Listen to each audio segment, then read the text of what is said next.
Hello students, most welcome to think IAS. जैसा कि हमने पिछली बार बात की थी पिछली क्लास में कि हम आगे की क्लासें किस तरह से लेके चलेंगे, हमारे क्लास शेड्यूल क्या होगा, वो आज से क्लास स्टार्ट हो गई है।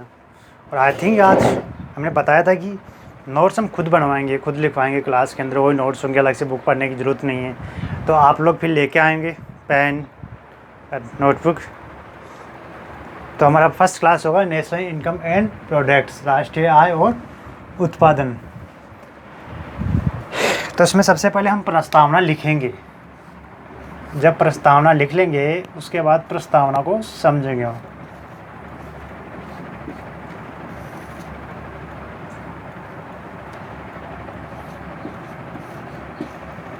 इस तरह से पॉइंट बना के आपको लिखना है।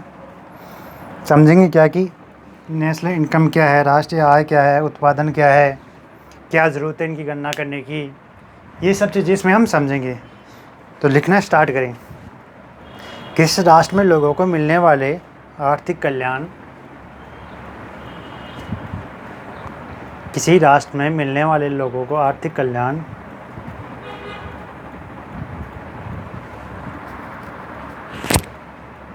तथा उसमें उपलब्ध सीमित आर्थिक संसाधनों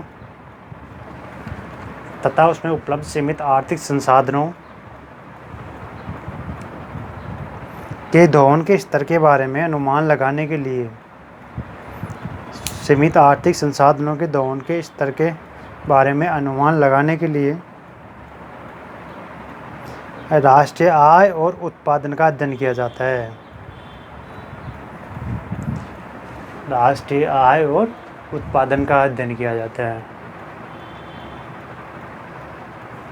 तो हम इस परिभाषा जो लिखी इससे हम क्या समझते हैं कि किसी भी राष्ट्र, एक देश है, उसमें जो लोग रहते हैं उनके मिलने वाले आर्थिक कल्याण, यानी उनका जो कल्याण होता है, जो पैसों से कल्याण होता है, कल्याणकारी योजनाएं बनती हैं, एक तो उसकी बात हो रही है उसमें। और सीमित आर्थिक संसाधन, जिनके लिमिटेड जो आर्थिक संसाधन हैं उनका वो दोहन कैसे करते हैं, उन्हें कैसे वो इस्तेमाल करते हैं, उसकी बात की गई है।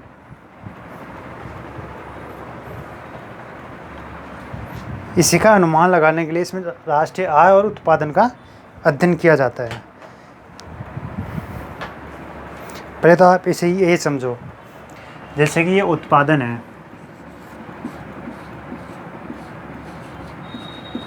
ये उत्पादन और ये आय, ये दोनों साथ साथ चलते हैं, ये आगे पीछे नहीं चलेंगे। अगर उत्पादन होगा तो आय होगी हमारे पास, जितना उत्पादन होगा उतनी ज़्यादा आय होगी, इनकम होगी। अब बात है किसानों की आय दुगना करने की। जैसे कि केंद्र सरकार ने कोशिश की है कि 2022 तक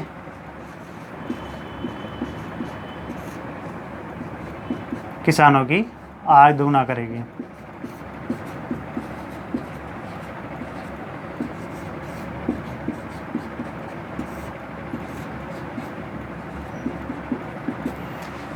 आय दुगना करने के बहुत सारे तरीके होते हैं। पहला तो एक सीधा सा होता है कि उनको जो उत्पादन का मूल्य मिल रहा है उसको डबल कर दो, पर ये कदम वो कारगर नहीं होगा। कैसे? जैसे कि आज गेहूं उत्पादन कर रहा है कोई किसान, अभी इसे 1 किलो गेहूं के कितने रुपए मिलते हैं? 18 से 19 रुपये से 1 किलो गेहूं के मिलते हैं, ये जब मंडी में बेचेगा तो। अब इसी आय दुगना करने के लिए ये क्या करे, इस जो 18 से 19 है इसे क्या कर सकती है? 36 कर सकती है, 38 कर सकती है, 36 से 38 कर देगी। अब ये जो 18 से 19 में जो आटा, जो गेहूँ भी ये बेच रहे थे, या फिर क्या है ना, उपभोक्ता जो आटा खरीद रहे थे बाज़ार में, ये लगभग इन्हें 27 रुपये मिल रहा था। अब ये 25 से 27 रुपये मिल रहा था। अब ये जो आटा क्या होगा, 27 रुपये केजी मिल रहा था, ये 1 केजी कितने का मिलेगा? 54 रुपये का। पहले कितने का खरीद रहे थे? 27 रुपये का। आप कितने का खरीद रहे हैं? 54 रुपये का। तो ये तरीका गलत हो जाता है। गलत इसलिए हो जाता है क्योंकि इससे महंगाई बढ़ जाती है।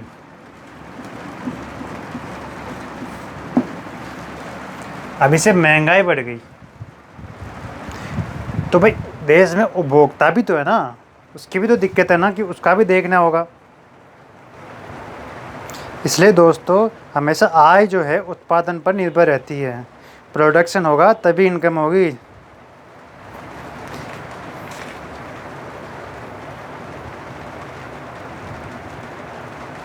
या फिर इसे इस तरह भी समझ सकते हैं, जैसे कोई किसान आलू बेचता है,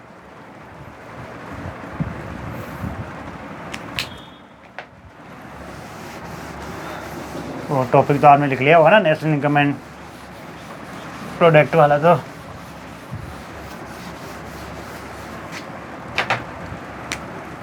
जैसे कि आलू अभी 40 रुपये किलो आ रहा है 1 kg, ठीक है। अब यही अगर 80 रुपये kg मिलने लग गया तो फिर उस आलू को खाएगा कौन? आखिर खाने वाला भी तो चाहिए ना।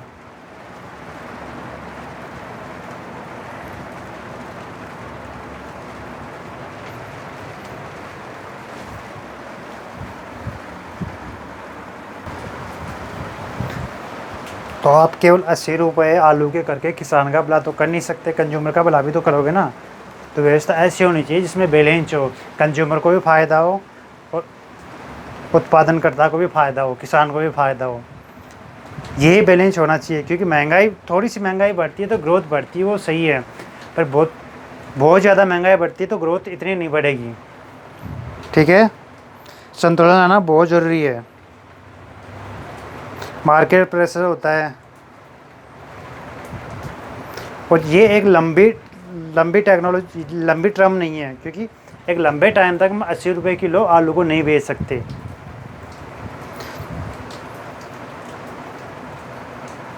और सुझाव हमेशा वो होने चाहिए जो स्थायी हो, कीमत भी वो होनी चाहिए जो स्थायी हो, ये नहीं कि ऊपर नीचे हो रही है जैसे पेट्रोल की होती है।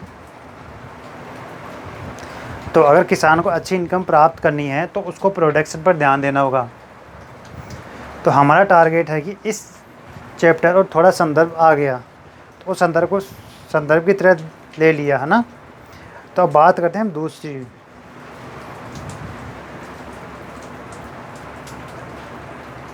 अब हम बात करेंगे आर्थिक कल्याण की, इकोनॉमी वेलफेयर, सामाजिक कल्याण की, राजनीतिक कल्याण की। हमें एक संदर्भ की बात ही लेना था, ये जो हमने लिया है। अब हमें आगे बढ़ना है, हमारी ज़रूरत पूरी हुई, हम यहाँ से आगे निकल जाएंगे, यहाँ नहीं रुकेंगे। देखो हमने लिया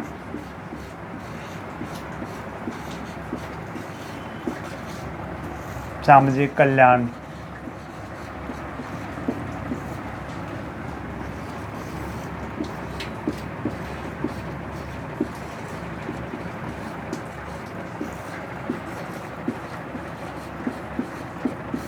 राजनीतिक कल्याण और आर्थिक कल्याण।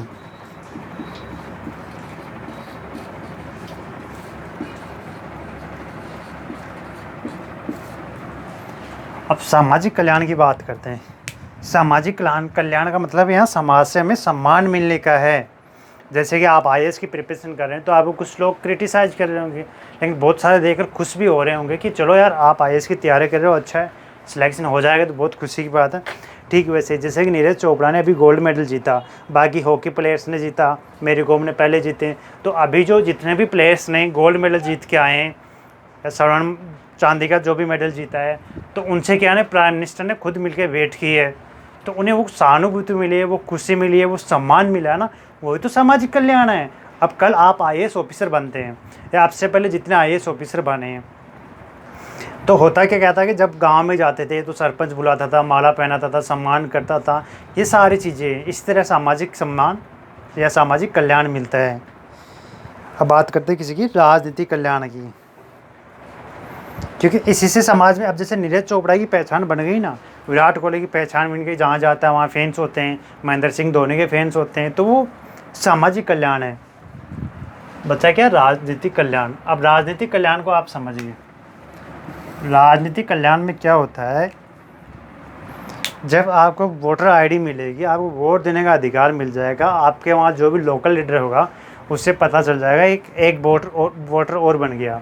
तो जब आप किसी प्रोग्राम में जाते हैं, वो लीडर आपसे मिलता है, तो वो वहाँ आपको देखता है, तो वो खुद चलकर बात करता है, आपको थोड़ी रिस्पेक्ट देता है। वोट जब नज़दीक आते हैं, जब वोट आपके नज़दीक आते हैं, वोट चल रहे होते हैं, तब सब लोग आपके घर आते हैं, सबको बोल के जाते हैं कि भैया देना, सिस्टर देना, माता जी देना, वोट देना, ये सब बातें होती हैं।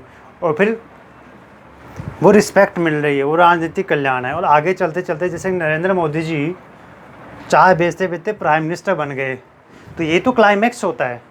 केजरीवाल को देखो, उन्होंने अन्ना हज़ारे के साथ आंदोलन किया, फिर तुरंत पार्टी बनाई अपनी खुद की और सत्ता के अंदर आ गए।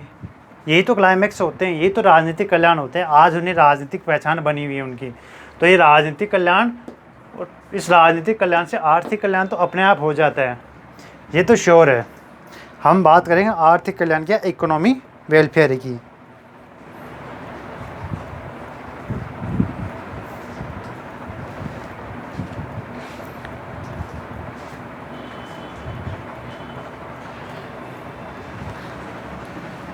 अब हम बात करेंगे राजनीतिक कल्याण के, हमारे दो हो गए। तो आर्थिक कल्याण में क्या है, सॉरी, आर्थिक कल्याण की बात करेंगे, राजनीतिक सामाजिक कल्याण तो हो गए, ठीक है। तो आर्थिक कल्याण में क्या होगा, जिस चीज़ का हम उपभोग करते हैं और जिससे हमें संतुष्टि मिलती है,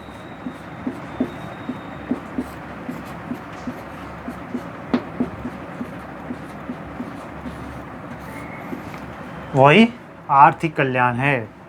फॉर एग्जाम्पल, जब कोई मूवी रिलीज होती है, हम लोग क्या करते हैं, मूवी देखने के लिए जाते हैं, उसके लिए टिकट बुक करते हैं, धन दिया है ना, उसे कैसे यूज कर रहे हैं अपने जो सीमित आर्थिक संसाधन है उनको, उनकी बात की गई थी, प्रस्तावना में लिखा था कि सीमित आर्थिक संसाधन। तो हमने मूवी के लिए टिकट बुक की, वहाँ जाएंगे, वहाँ मेट्रो से जाते हैं या कैब बुक करके जाते हैं, पर्सनल व्हीकल से जाते हैं, वो अलग बात है।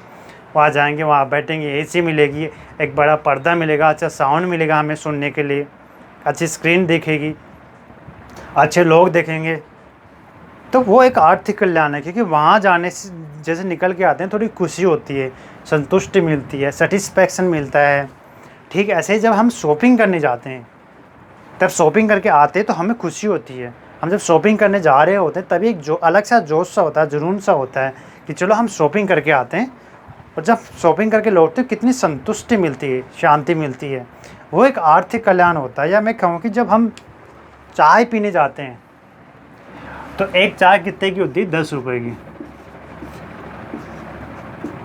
जब आप 10 रुपये की चाय पीने जाते हो, आप अपने बुक्स को रख देते हो साइड में, सुबह उठते हो, चाय पीने के लिए जाते हो, आपको पता है 10 रुपये वहाँ लगेंगे, लेकिन उसको प्रॉफिट भी पता है। जब आप चाय पीने की सोचते हो, तभी आपके दिमाग में क्या ना कि एक कीड़ा सा हो जाता है कि नहीं चलो सुबह उठते चाय पीने जाएंगे।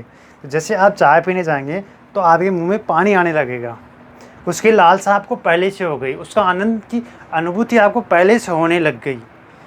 ठीक, यही तो है आर्थिक कल्याण। या फिर मैं कहूँ कि हम जब देसी भाषा में बोलो तो आम की सीज़न आती है, तो हम आम खरीदने जाते हैं, तो उसको लाकर खाते हैं, तो उसकी जो अनुभूति होती है, जो शांति मिलती है उसकी मिठास से, वही तो आर्थिक कल्याण है, वही तो खुशी है। या फिर मैं कहूँ कि आप एक आईफोन है, 1 लाख रुपए का आपने आईफोन लिया, अब आपको पता लेने से पहले कि वो आपको क्या क्या सर्विस देगा, क्या क्या फैसिलिटी मिलेंगी आपको, तो उसकी अनुभूति पहले से हो रही। जब आप फ़ोन ले लेंगे तो आपको खुशी होगी, वही आर्थिक कल्याण है। उन चीज़ों को लेकर हमारे दिमाग में एक प्रेम बनने लगता है। तो आर्थिक कल्याण एक उपभोग जनित कल्याण होता है, और जितना आप पे करते हैं उतना आर्थिक कल्याण हम सबको मिलता है। मान लीजिए हमारा देश का जीडीपी एक्स अमाउंट है, तो आप कह सकते हैं कि लोग एक्स अमाउंट के बराबर आर्थिक कल्याण ले रहे हैं, ठीक है। अब जितना ज़्यादा उत्पादन होगा उतना ही ज़्यादा आर्थिक कल्याण होगा, जितना ज़्यादा उत्पादन कम होगा उतना ही कम आर्थिक कल्याण मिलेगा लोगों को, आर्थिक कल्याण होगा। और इसे हम मुद्रा में भी अभिव्यक्त कर सकते हैं, जैसे कि हमारे देश की जीडीपी जो है 2.9 ट्रिलियन डॉलर है। कितनी है देखिए, 2.9 ट्रिलियन डॉलर जीडीपी है। अब लोगों को आर्थिक कल्याण भी इतना ही मिलेगा।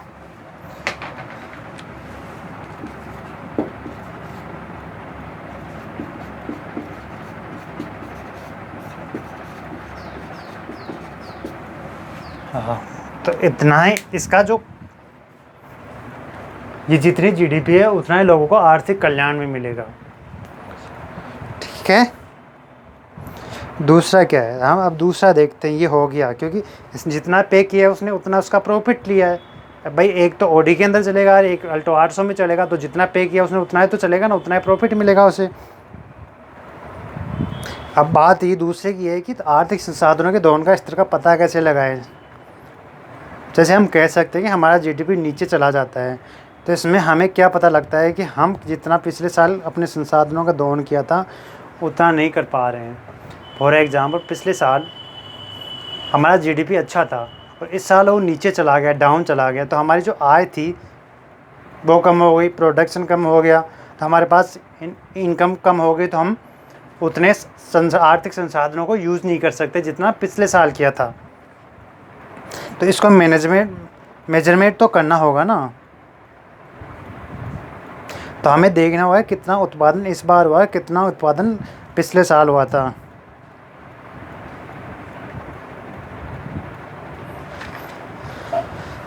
और ये पिछले साल पूछा भी गया था पोटेंशियल जीडीपी को लेकर। सवाल आता है पोटेंशियल जीडीपी से आप क्या समझते हैं। तो स्टूडेंट्स, अर्थशास्त्री क्या करते हैं। हाँ, तो स्टूडेंट्स अर्थशास्त्री क्या करते हैं, जितने भी हमारे देश में संसाधन होते हैं उनका एक अनुमान लगाते हैं। मान लीजिए ये भारत देश है,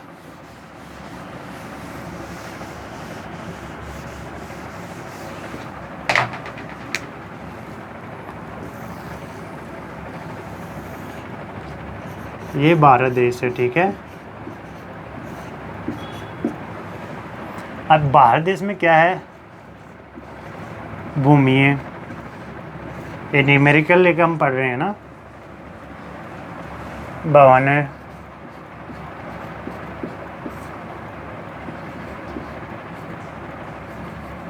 मशीन है, भूमि है, भवन है, मशीन है, श्रम है, मजदूर और पूंजी है।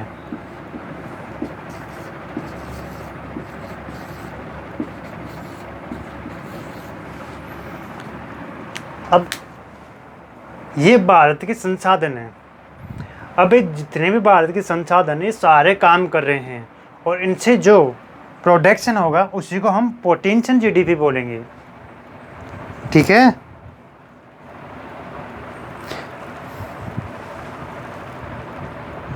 इनमें से कोई खाली नहीं बैठा हो, मैं सभी ये जो 5 संसाधन है पांचों काम कर रहे हो, एक भी खाली नहीं हो। इनसे जो प्रोडक्शन होगा निकल कर आएगा उसी को हम पोटेंशियल जीडीपी बोलेंगे।